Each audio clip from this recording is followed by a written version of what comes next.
ਇਹਦੇ ਵਿੱਚੋਂ ਕਰਮ ਵਾਲਾ ਇੱਕ ਰੂਲ ਅਪਲਾਈ ਹੁੰਦਾ, ਲੇਕਿਨ ਕਰਮ ਦੇਖੋ, ਕਰਮ ਦੀ ਵੀ ਇੱਕ ਐਕੂਰੇਟ ਪੈਮਾਇਸ਼ ਅਸੀਂ ਨਹੀਂ ਲੈ ਸਕਦੇ, ਸਾਡਾ ਇਤਨਾ ਐਕਸਪੀਰੀਅੰਸ ਨਹੀਂ ਹੈ, ਭਲੇ ਅਸੀਂ ਕਦਮ ਮਾਰ ਲਈਏ ਲੇਕਿਨ ਐਕੂਰੇਟ ਨਹੀਂ, ਥੋੜਾ ਡਿਫਰੈਂਸ ਜ਼ਰੂਰ ਹੋਏਗਾ, ਲੇਕਿਨ ਉਹਨਾਂ ਦੀ ਪੈਮਾਇਸ਼ ਵਿੱਚ ਕਦੀ ਡਿਫਰੈਂਸ ਨਹੀਂ ਸੀ ਆਇਆ। ਔਰ ਉਹਨਾਂ ਦਾ ਵੀ ਅਸੂਲ ਇਹ ਹੀ ਹੁੰਦਾ ਸੀ ਕਿ ਕਦੀ ਕਿਧਰੇ ਜ਼ਮੀਨ ਲੈਣੀ ਹੈ ਤਾਂ ਸਭ ਤੋਂ ਪਹਿਲੇ ਉੱਥੇ ਆਪਣਾ ਕਬਜ਼ਾ ਜਮਾਉਣਾ ਹੈ, ਔਰ ਕਬਜ਼ਾ ਜਮਾਉਣ ਨਾਲ ਇੱਕ ਤਾਂ ਕਬਜ਼ਾ ਹੋ ਜਾਂਦਾ ਹੈ ਉੱਥੇ ਤੁਹਾਡਾ, ਔਰ ਦੂਸਰਾ ਪਤਾ ਚੱਲ ਜਾਂਦਾ ਕਿ ਕੋਈ ਕੇਸ ਤਾਂ ਜ਼ਮੀਨ ਤਾਂ ਨਹੀਂ ਚੱਲ ਰਿਹਾ, ਕੋਈ ਮਸਲਾ ਤਾਂ ਨਹੀਂ ਹੈ, ਔਰ ਕੋਈ ਮਸਲਾ ਹੈ ਤਾਂ ਉਹ ਸਾਹਮਣੇ ਆ ਜਾਂਦੇ ਨੇ। ਫਿਰ ਉਹ ਹੀ ਸਾਡੇ ਬਾਬੇ ਸ਼ੇਰ ਮੁਹੰਮਦ ਮਰਹੂਮ ਦੇ ਔਲਾਦ ਚੋਂ ਜਿਹੜੇ ਬੜੇ ਬੇਟੇ ਨੇ, ਮਾਮੂ ਵੀ ਲੱਗਦੇ ਨੇ ਮੇਰੇ ਮੁਖਤਾਰ, ਮਾਸ਼ਾਅੱਲਾ ਅੱਛਾ ਐਕਸਪੀਰੀਅੰਸ ਹੈ ਪ੍ਰੋਪਰਟੀ 'ਚ ਉਹਨਾਂ ਦਾ, ਔਰ ਪਟਵਾਰਖਾਨੇ ਦਾ ਸਿਸਟਮ ਵੀ ਬਹੁਤ ਬਿਹਤਰ ਉਹ ਸਮਝਦੇ ਨੇ। ਅਸੀਂ ਤਾਂ ਉਹਨਾਂ ਦੇ ਸਾਹਮਣੇ ਬੱਚੇ ਹੀ ਹਾਂ, ਜਿतना भी प्रॉपर्टी जगह टुट जाइए लेकिन उन्होंने बीट असी नहीं कर सकते, तो उन्होंने भी अच्छा एक्सपीरियंस है। तो पुराने बजुर्गों की तो क्या गल है, और पिंड देहात गिरां एक अलग ही मामलात होंदे ने उन्होंने दे, लेकिन अजकल जड़ा ना कंस्ट्रक्शन कंपनियां बन गई, ठेकेदारी निज़ाम आ गए, ना वो मिस्त्री रहे, ना वो दिरखान रहे, तो ना वो बाबे रहे, जिन्हों का डर दिरखाना नूं होंदा सी, अजकल कोई डर नहीं। बाबू का जड़ा निक्का भरा उन्होंने तू काबू करके दिखाई मन किसा दिन, जे काबू आ गया तो फिर मैंने दसी। जी जी सारे जड़े साढ़े पुराने दरखान है, बाबलाई हो गया, दोसा दरखान, बाला दरखान, ये तो साढ़े बुजुर्गों के बड़े ताबेदार है, वफादार है, वो तो आवाज़ मरेंदे चौथे पंजवें महल्ले चो नसदे होंदे है, ना दी लत्तां कमरी होंदियां, लेकिन साढ़े अजकल दे दरखान वेख लो, जेह्ड़े मैं तुहानूं दस्सना पहले बाबू दरखान ते तेरे घबरा काला दादा मारते रहे, परवाह ही नहीं, जिसे सिरा तो जूं ही नहीं रिंगदी ना दे, आज सर आ रहे हैं बस नाश्ता करके पहुँच रहे हो तो घर सुते पे होंगे, और पत्नी कितने कितने घंटे सुते रहते और फिर आते नखरे ना ले भी है ना दे, तो बिल्कुल डर है ही कोई ना जो साढ़े पहले दरखाना दे होंदा ही दिल में, ये तो अजकल आप ही बदमाश हैं। यार शहबाज, ये जो तू बाला दरखान लगाया हुआ है, फलाना जिमखाना लगाया हुआ है, ये कौन सा इलाका है जो तू बात कर रहा है जिसकी? नहीं तो मैं तेन बड़ी अच्छी तरह समझाना कौन सा इलाका है। मोहल्ला लीला अलवाना, पोस्ट ऑफिस लीला शरीफ, तहसील पिंड दादर खान, जिला जेलम। अच्छा, जेलम की बात कर रहे हैं। हूँ तो सारा पे जो लैग आया, फिर हीर छोर आई, छोरी आई, फिर उत्ते ही आ गया, इलाका पूरा तो मोहल्ले तक लै गया, फिर जेलम की बात कर रहे हैं। यार घर नंबर तो बताया नहीं, मोहल्ला तक बता दिया। जी मैं तो घर नंबर पूरा एड्रेस दसे ना, कब्रिस्तान लीला हलवाना रोड की परली साइड था ना, बाबी लाई दी कबर तो बाबे शेर मोहम्मद खान की कबर उत्थे मौजूद है, जाकर किसी दिन फ्री होए तो मिल लावी। ठीक जी सर, अभी ये गुफ्तगू हो रही थी, इसने कुछ सवाल चवल मारी थी तो उसका आपने जवाब दिया बड़ा खूबसूरत सा पे थोड़ी देर पहले। उसमें आपने एक वर्ड यूज़ किया था स्टे, तो उसका आप थोड़ा बता दी स्टे क्या होता है अदालती केसेस में। जी बिल्कुल शहबाज, अक्सर ना आप लोगों ने भी सुना होगा कि फ़लाँ एक ज़मीन थी उस पर स्टे हो गया, फ़लाँ एक शख्स था उसने फ़लाँ ज़मीन का स्टे ले लिया, तो स्टे का लफ्ज़ आपने अक्सर सुना होगा। देखिए स्टे जो है ना, ये एक ऑर्डर है, स्टे ऑर्डर इसको कहते हैं, और ये कोर्ट से लिया जाता है। जब भी किसी ने किसी ज़मीन का स्टे लेना हो तो वो सबसे पहले सिविल कोर्ट से रब्ता करता है। अच्छा, सिविल कोर्ट आपका फर्स्ट फॉरम होता है। अच्छा, सिविल कोर्ट एक्चुअल केसेस जो डील कर रहा है ना हमारा, जो जब भी किसी शख्स के लीगल राइट्स को हिट किया जाए या फंडामेंटल राइट्स को हिट किया जाए, तो वो जो उस चीज़ को इंसाफ के लिए अप्लाई करेगा वो सिविल कोर्ट में जाएगा। कोर्ट्स भी काफ़ी सारी हैं, लेकिन वो ये जो तलक है ना राइट्स के, लीगल राइट्स के या फंडामेंटल राइट्स के, ये सिविल कोर्ट में जाते हैं। तो ये भी एक लीगल राइट जो है ना, आपको चाहिए स्टे ऑर्डर आपने लेना है तो सिविल कोर्ट से आप रब्ता करते हैं। ये फर्स्ट फोरम है, फर्स्ट स्टेप है। उसके बाद फिर केस ऊपर बढ़ता जाता है तो हाई कोर्ट, सुप्रीम कोर्ट के बाद के मसले हैं। तो एक्चुअल में ये एक स्टे ऑर्डर है जो कोर्ट में आपको एक केस करना पड़ता है, और इस केस को अगर मैं यहाँ पे आपके साथ बयान करूँ तो ये ऑर्डर नंबर 39 रूल 1 और रूल 2 के तहत किया जा सकता है। इसके अलावा जो इसकी एग्ज़ाम में आता है section 152 civil procedure code 1908 specific relief act. अच्छा, ये जब आप कोर्ट से स्टे ऑर्डर लेते हैं तो ये दो तरह के होते हैं, एक टेम्परेरी इंजेक्शन और एक परमानेंट इंजेक्शन। तो ये दो तरह के स्टे ऑर्डर्स हैं। अब अगर मैं आगे बात करूं कि स्टे कौन ले सकता है और किस तरह ले सकता है। अच्छा, जैसे एक अब ज़मीन है, ज़मीन पे अगर कोई शुफा का केस कर देता है, अके शुफा आपने पहले एक वीडियो बनाई है, शुफा का केस करता है तो अदालत क्या करेगी, फौरी तौर पर एक स्टे ऑर्डर जारी कर देगी। अब स्टे ऑर्डर जारी करेगी, स्टे ऑर्डर में होता क्या है कि वो जो ज़मीन है, जब उसका स्टे ऑर्डर जारी कोर्ट की तरफ से हो जाता है, ना वो सेल हो सकती है, ना उस पर कोई कंस्ट्रक्शन हो सकती है, और ना ही उसका कब्ज़ा हो सकता है। तो ये 3-4 चीज़ों के लिए उस ज़मीन को रिस्ट्रिक्ट कर दिया जाता है। अगर उस पर कंस्ट्रक्शन चल भी रही है, तामीरात चल भी रही हैं, तो वो वहीं पे फौरी तौर पर रुक जाती हैं, वो ज़मीन बेची नहीं जा सकती। अच्छा, ये एक सूरत है। इसके अलावा काफ़ी सूरतें हैं जिनमें स्टे ऑर्डर लिया जा सकता है कोर्ट से। जैसे एक ज़मीन किसी शख्स ने किसी को बेची है, लेकिन रजिस्ट्री दी है, इंतकाल नहीं दिया, इंतकाल किसी और को दे दिया है। अब पहला शख्स उस पर कंस्ट्रक्शन कर रहा है, दूसरा स्टे ले लेता है, या दूसरा शख्स कंस्ट्रक्शन कर रहा है, पहला स्टे ले लेता है। स्टे का मतलब ये होता है कि किसी की ज़मीन है, लेकिन उसके साथ ज़ोर ज़बरदस्ती से कब्ज़ा किया जा रहा है, तो या उससे हथियाई गई है, ज़मीन छीनी गई है और उस पर कंस्ट्रक्शन जारी हो गई है, तो वो अपना हक़ वापस चाहिए, ज़मीन वापस चाहिए कि मज़ीद आगे कंस्ट्रक्शन ना हो, या ये शख्स आगे मज़ीद इस ज़मीन को बेच ना दे। तो वो कोर्ट से रजू कर लेता है और वहाँ से स्टे ऑर्डर ले लेता है, और वो ज़मीन वहीं पे कंस्ट्रक्शन भी रुक जाती है और मज़ीद आगे सेल भी नहीं हो सकती जब तक अदालत का फ़ैसला नहीं आ जाता।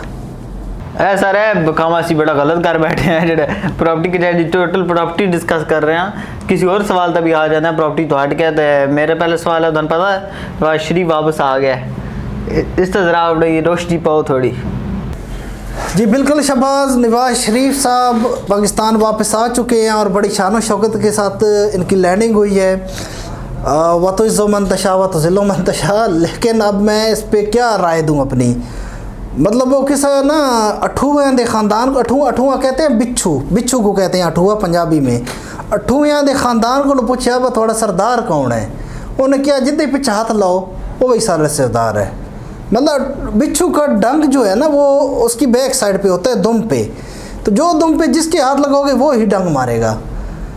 तो ये जितने भी हैं ना पॉलिटिशियंस, ये सारे के सारे डैश।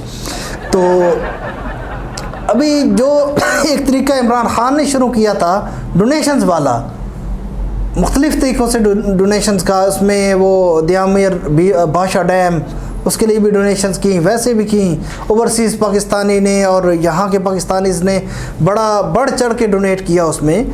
ये सबसे पहला ड्रामा जो है ना हमारे मियां नवाज शरीफ साहब ने लगाया था 1997 में।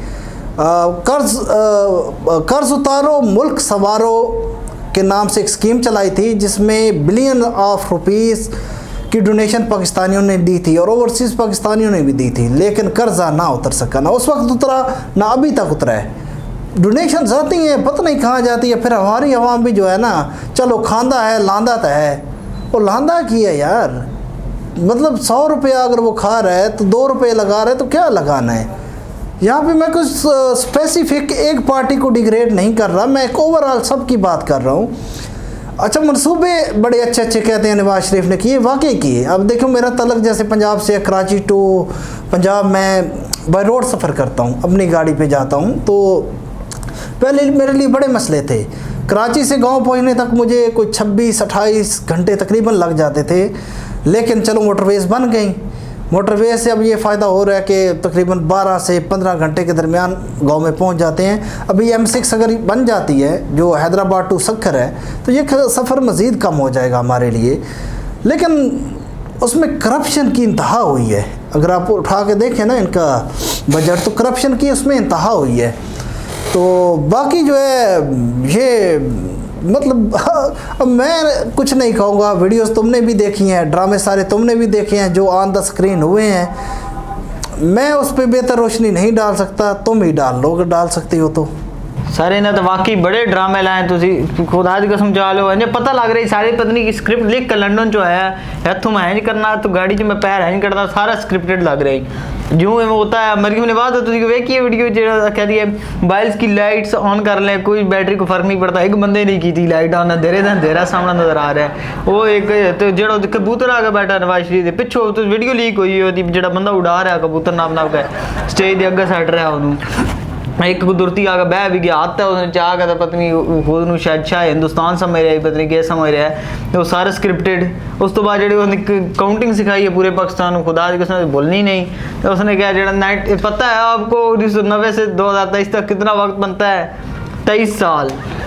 सन भी समझ आ गई जी, बिल्कुल ऐसे ही है। 23 साल ही जी अगर नारे मारिए वो भी सुनी भी 33 साल कह रहे हैं, 23 साल ठीक है मान लिया सी। दूसरी कोई सार जलसा नहीं है, मतलब चवलें ही आन चढ़ियां सारियां ऐसे अंगू चवल दी चवल ही आई वो भी सर। करण अर्जुन तुम भूल जाओगे, तुम स्टेज की वीडियोज़ तो वेखो, वो जब पे पाव आगे मिले जा रहा है मरियम नवाज नू, पत्नी को गड्डी ना मिल सकते, एयरपोर्ट भी ना मिल सकते, स्टेज उत्ते ही मिलना जरूरी है। मेरा हम ना वो के सिंपैथी इन्होंने गेन सिंपैथी गेन करना तो पूरी कोशिश की थी हर तरह ना। शहबाज शरीफ हर दूसरे दिन तो लंदन होता मिलन गया आंदा, वो तो मिलते तुम वेखो, पत्नी है 1000 करोड़ साल बाद कबर चो निकल के ओदा भरा है जिन्होंने जफे पा के मिल रहा है ये ना। हाँ यार शहबाज वो तो कैसे रोम के साथ गिट्टियां भी खेलता था। नहीं मामा उससे भाई गिट्टी खेल खेला यार, तुम्हें नहीं समझा गिट्टी खेल खेला, इट्टी डला तो समझ रही गिट्टी के है, तू कभी खेड़ी है, तू कितने खेड़ता ना पी है ना यार वही गोटियां यार, गोटी और गिट्टी में इतना फर्क है यार पंजाबी होना तो होता रहता थोड़ा। नहीं इतना नहीं होता, तू जब पंजाबी के नाम पे कलक है यार या बराबर, तू नवी चवल मारी कर। सर मेरा सवाल है प्रॉपर्टी रिलेटेड, आप मुझे जवाब दे दें कि बला लगान ज़मीन क्या होती है और बला लगान ज़मीन का इंतकाल हो जाता है या नहीं होता? जी शहबाज, ये तो बड़ा एक हिडन क्वेश्चन तुमने निकाला है। बला लगान ज़मीन, बला लगान ज़मीन असल में वो ज़मीन होती है, ज़मीन का वो टुकड़ा होता है जिसका एक्चुअल मालिक कोई और हो लेकिन कब्ज़ा किसी और का हो, मालकी किसी और के पास, कब्ज़ा किसी और के पास।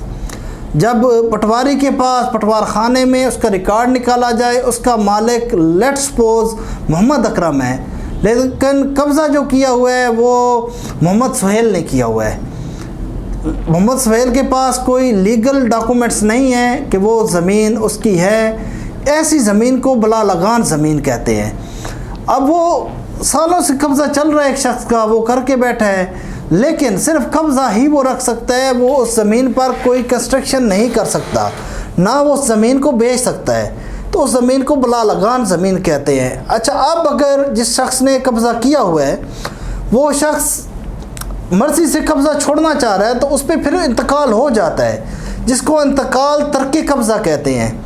तो इंतकाल हो जाएगा, लेकिन अगर वो शख्स वफ़ात पा जाता है तो फिर वरासती इंतकाल उसके बच्चों के नाम पे जारी कर दिया जाएगा जिसका कब्ज़ा है, क्योंकि कब्ज़ा भी जो है ना बड़ा मैटर करता है प्रॉपर्टी में, कब्ज़ा होना। अगर एक ज़मीन पे एक बंदे का एक ख़ास अरसे तक कब्ज़ा रहा है तो वो उसका मालिक ही तस्वर किया जाता है। तो अगर उसका इंतकाल हो जाता है तो वरासती इंतकाल के ज़रिए वो वाली ज़मीन उसके बच्चों में डिवाइड कर दी जाएगी अकॉर्डिंग टू रूल्स। और जिस के नाम पे ज़मीन है, जिसका कब्ज़ा नहीं है, वो उसका भी इंतकाल हो जाएगा, लेकिन अगर वो कब्ज़ा वहाँ पे से छोड़ता है या जिसके नाम पे ज़मीन है उसको ठीक ठाक अदालतों के धक्के खाने पड़ेंगे कब्ज़ा छुड़वाने के लिए। जब कब्ज़ा वो छोड़ेगा और इंतकाल तर्क कब्ज़ा दे देगा तो फिर वो प्रॉपर्टी को अपने हिसाब से जो करना चाहे वो कर सकता है, जो एक्चुअल मालिक है कागज़ी कार्रवाई में। तो ये एक बला लगान ज़मीन है, ये इसकी एक हल्की सी तारीफ़ थी बला लगान ज़मीन कि क्या होती है और इंतकाल हो सकता है या नहीं हो सकता। सर ये लगाम तो पता है घोड़े की होती है, मगर ये लगान पता नहीं अजीब सा आप वर्ड यूज़ कर रहे हैं। यार लगान मैंने भी सुना है, पुराने ज़माने में को बादशाह वगैरह होते तो वो लगान वसूल करते थे ना वहाँ से, वो शायद वो लगान होगी। आजकल उसे बत्ता कहते हैं। यार तू रह नहीं दे, मैं तो बता रहा हूँ ये अच्छा सर, ये लगान तो हमने हल कर लिया मसला। ये बला क्या है चीज़ है, ये वो वाली बला तो नहीं है वो जो अपने बेटे को माँ सो नहीं रहा होता तो कहती है बेटा सो जा नहीं तो बला आ जाएगी,